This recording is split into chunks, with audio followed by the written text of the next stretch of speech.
بسم اللہ الرحمن الرحیم۔ السلام علیکم۔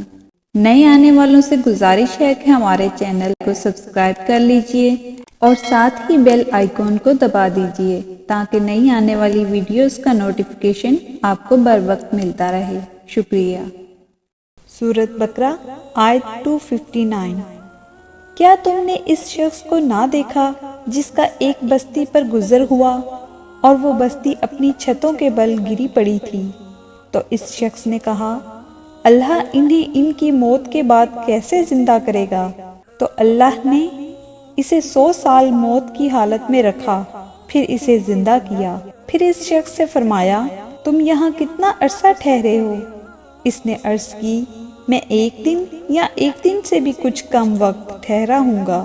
اللہ نے فرمایا، نہیں بلکہ تو یہاں 100 سال ٹھہرا ہے، اور اپنے کھانے اور پانی کو دیکھ کہ اب تک بدبودار نہیں ہوا، اور اپنے گدھے کو دیکھ جس کی ہڈیاں تک سلامت نہ رہیں۔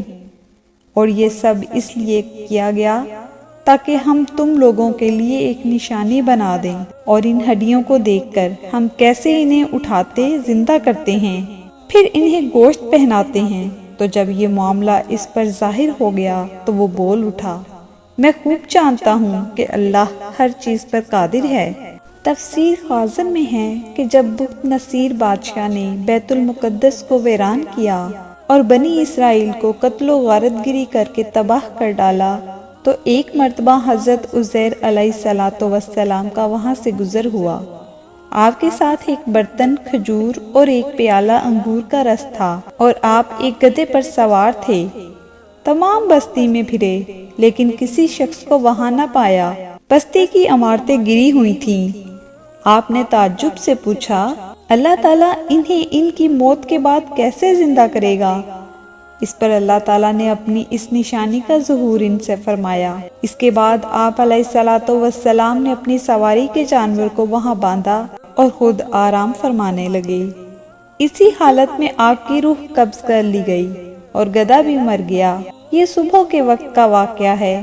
اس سے 70 برس بعد اللہ تعالیٰ نے ایران کے بادشاہوں میں سے ایک بادشاہ کو غلبہ دیا، اور وہ اپنی فوجیں لے کر بیت المقدس پہنچا۔ اس کو پہلے سے بھی بہتر طریقے پر آباد کیا، اور بنی اسرائیل میں سے جو لوگ باقی رہ گئے تھے وہ دوبارہ یہاں آ کر بیت المقدس اور اس کے گرد و نواح میں آباد ہو گئے، اور ان کی تعداد بڑھتی رہی۔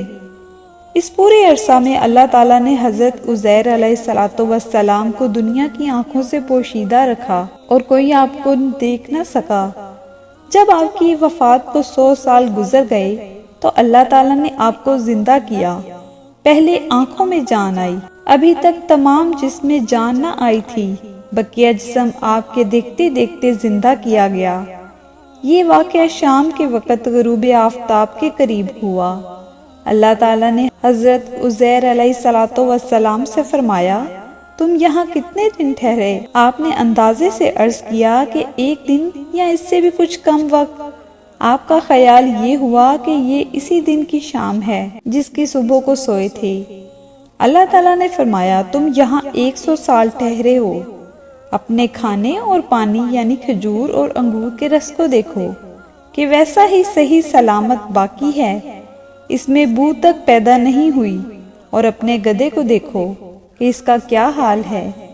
چنانچہ آپ نے دیکھا کہ وہ مر چکا ہے، اس کا بدن گل گیا اور اعضاء بکھر گئے ہیں، صرف سفید ہڈیاں چمک رہی تھیں۔ آپ کی آنکھوں کے سامنے اس کے اعضاء جمع ہوئے، اعضاء اپنی اپنی جگہ پر آئے، ہڈیوں پر گوشت چڑھا، گوشت پر کھال آئی، بال نکلے، پھر اس میں روح پھونکی گئی اور وہ اٹھ کھڑا ہوا اور آواز نکالنے لگا۔ آپ نے اللہ تعالیٰ کی قدرت کا مشاہدہ کیا اور فرمایا، میں خوب جانتا ہوں کہ اللہ تعالیٰ ہر شے پر قادر ہے۔ یعنی یقین تو پہلے ہی تھا، اب عین الیقین حاصل ہو گیا۔ پھر آپ اپنی اس سواری پر سوار ہو کر اپنے محلہ میں تشریف لائے۔ سر اقدس اور داڑھی مبارک کے کچھ بال سفید تھے۔ عمر وہی 40 کے قریب تھی۔ کوئی آپ کو نہ پہچانتا تھا۔ اندازے سے اپنے مکان پر پہنچے۔ ایک ضعیف بڑھیا ملی جس کے پاؤں رہ گئے تھے، وہ نابینا ہو گئی تھی۔ وہ آپ کے گھر کی باندھی تھی، اور اس نے آپ کو دیکھا ہوا تھا۔ آپ نے اس سے دریافت فرمایا کہ یہ عزیر کا مکان ہے؟ اس نے کہا ہاں، لیکن عزیر کہاں؟ انہیں تو غائب ہوئے 100 سال گزر گئے ہیں۔ یہ کہہ کر وہ خوب روئی۔ آپ علیہ السلام نے فرمایا میں عزیر ہوں۔ اس نے کہا سبحان اللہ، یہ کیسے ہو سکتا ہے؟ آپ نے فرمایا اللہ تعالیٰ نے مجھے 100 سال موت کی حالت میں رکھ کر پھر زندہ کیا ہے۔ اس نے کہا حضرت عزیر علیہ السلام مستجابات الدعا تھے، جو دعا کرتے قبول ہوتی۔ آپ دعا کیجئے کہ میری آنکھیں دوبارہ دیکھنا شروع کر دیں تاکہ میں اپنی آنکھوں سے آپ کو دیکھوں۔ آپ نے دعا فرمائی اور وہ بڑھیا بینا ہو گئی۔ آپ نے اس کا ہاتھ پکڑ کر فرمایا خدا کے حکم سے اٹھ۔ یہ فرماتے ہی اس کی معذور پاؤں درست ہو گئے۔ اس نے آپ کو دیکھ کر پہچانا اور کہا میں گواہی دیتی ہوں کہ آپ بے شک حضرت عزیر علیہ السلام ہیں۔ وہ آپ کو بنی اسرائیل کے محلے میں لے گئی۔ وہاں ایک مجلس میں آپ کے فرزند تھے جن کی عمر 118 سال کی ہو چکی تھی، اور آپ کے پوتے بھی تھے جو بوڑھے ہو چکے تھے۔